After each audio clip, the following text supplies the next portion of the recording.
Dari Surabaya kami ajak Anda bergeser ke wilayah Garut, pemirsa, di mana Polres Garut membuka posko pengaduan untuk para korban pelecehan seksual yang diduga dilakukan oleh seorang oknum dokter berinisial MSF di wilayah Garut, Jawa Barat.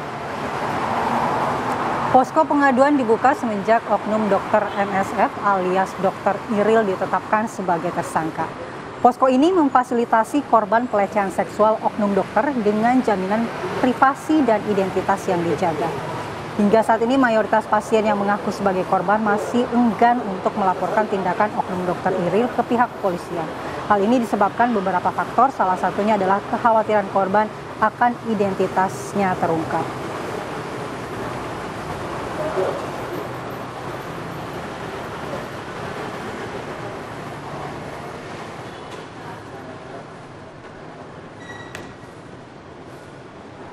Baik, memang inilah sebenarnya kendalanya, kadang-kadang korban ini takut untuk melapor karena malu identitasnya. Iya. Betul, karena ini juga merupakan bisa dibilang salah satu aib ya, ini yang ditakutkan oleh para korban untuk bercerita.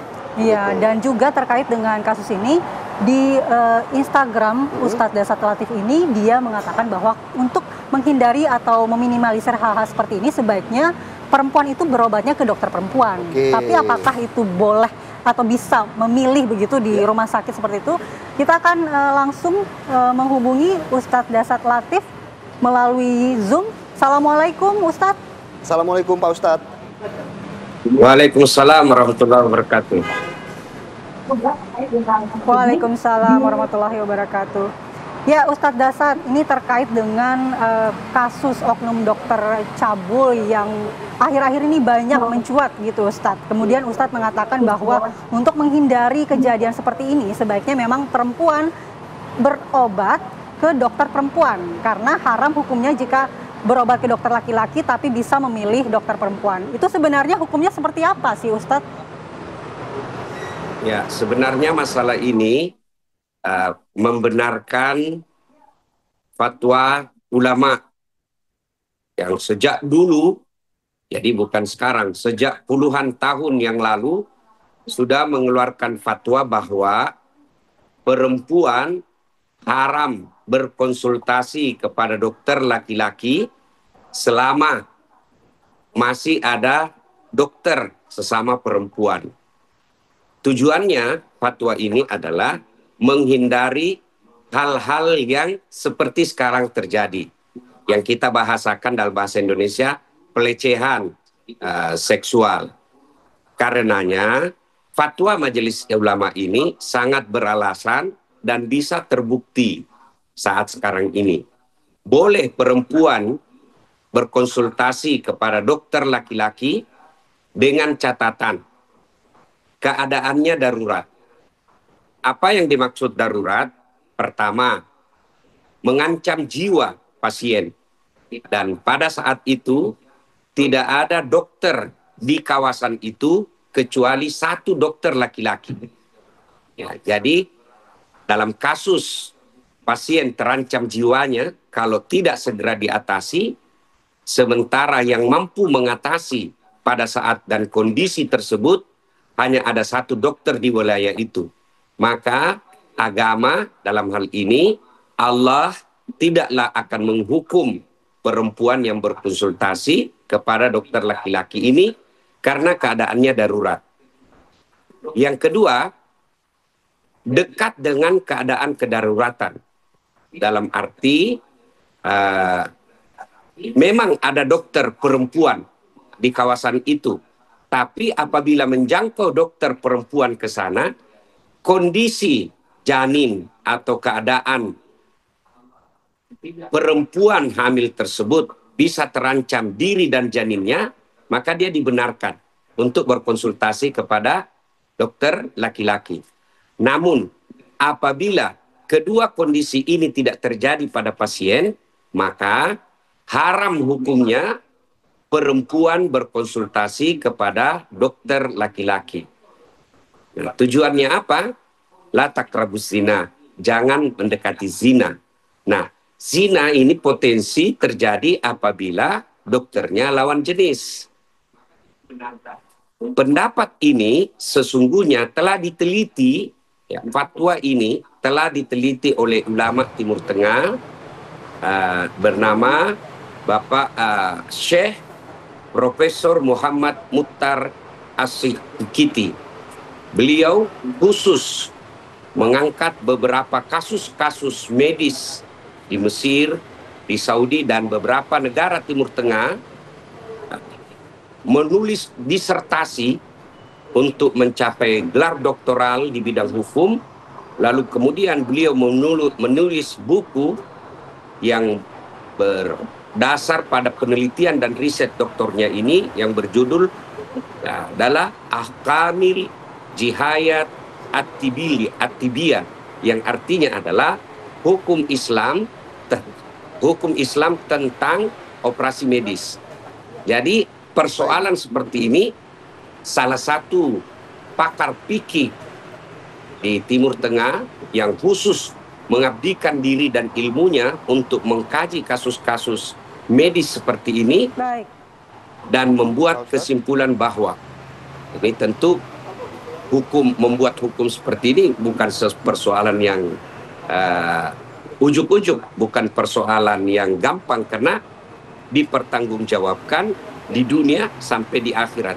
Fatwa seperti ini tentu tidak asal dibikin, tentu melalui pertimbangan ilmu dan renungan keimanan yang sangat mendalam, barulah dibuat fatwa bahwa selama kondisinya tidak darurat, maka perempuan haram untuk berkonsultasi kepada dokter lawan jenis. Bahkan dalam bukunya tersebut dijelaskan, apabila ada dua dokter, satu dokter muslim, satu dokter non-muslim, dan dokter non-muslimnya itu adalah perempuan, sementara dokter muslimnya lelaki, maka tetap wajib pasien perempuan berkonsultasi kepada dokter perempuan meskipun dia berbeda agama. Baik Pak Ustadz, kalau kemudian jika memang ada fatwa ini bahwa haram hukumnya seorang pasien perempuan berobat ataupun berkonsultasi kepada dokter laki-laki ya, bagaimana kemudian dari Pak Ustadz sendiri akan mendorong fatwa ini ke MUI agar segera diterapkan begitu di Indonesia, Pak Ustadz? Ya tentu idealnya bukan saya yang mendorong, siapalah saya ini Dasat Latif yang tinggal di Makassar ya. Tentu majelis ulama lah yang proaktif untuk merespon kasus seperti ini. Dan saya sangat yakin banyak sekali pasien-pasien yang mengalami seperti ini cuma malu mengungkapkannya karena harga diri ini, malu terpublikasi. Tapi saya yakin bukan hanya ini kasusnya, pasti banyak, cuma malu mengungkapkan. Kemudian yang kedua, bukan saja ulama, tetapi politisi. Dalam hal ini, anggota Dewan Perwakilan Rakyat Indonesia harus mengambil hak inisiatif untuk membuat undang-undang perlindungan terhadap pasien. Kemudian, 3, kode etik organisasi atau perhimpunan atau apalah namanya, Ikatan Dokter Indonesia juga harus membuka diri, memberikan pembinaan terhadap dokter. Yang keempat, perlu kerjasama antara Departemen Agama dan Departemen Kementerian Pendidikan.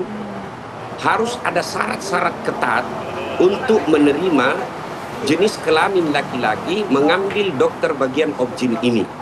Ya, harus ada pertimbangan yang betul-betul khusus untuk masalah ini. Baik. Tentu ya, pendapat dan opini saya ini adalah pandangan Dasat Latif, tidak mewakili pandangan siapa-siapa, tetapi saya mengambil pandangan pribadi saya yang berdasar pada fikih yang dikemukakan oleh Profesor Dr. Muhammad Mukhtar tadi. Ya Ustadz, ketika seorang pasien berobat ke rumah sakit kan dihadapkan pada pilihan bahwa ini mendesak, kemudian ketika di rumah sakit itu ternyata spesialisasi yang dituju tidak ada perempuan dan ternyata cocok dengan dokter spesialis yang laki-laki, bagaimana Ustadz menerapkan tersebut? Pada posisi seperti ini, maka pasien kalau dia punya iman, ya, itulah perbedaannya pasien yang imannya kuat dengan fasik. Nah, maka dia punya pilihan adalah mencari rumah sakit yang ada dokter laki-lakinya. Dia harus pilihan dulu, harus tetap memilih dokter yang ada rumah sakit atau klinik yang ada dokter perempuannya. Namun sekiranya kondisinya jauh dan harus ditindak segera, kalau tidak ditindak segera akan mengancam jiwa ibu dan janin yang ada di dalam rahim, maka hal inilah yang disebut darurat, sehingga dia boleh untuk melakukan konsultasi kepada dokter yang berlawanan jenis.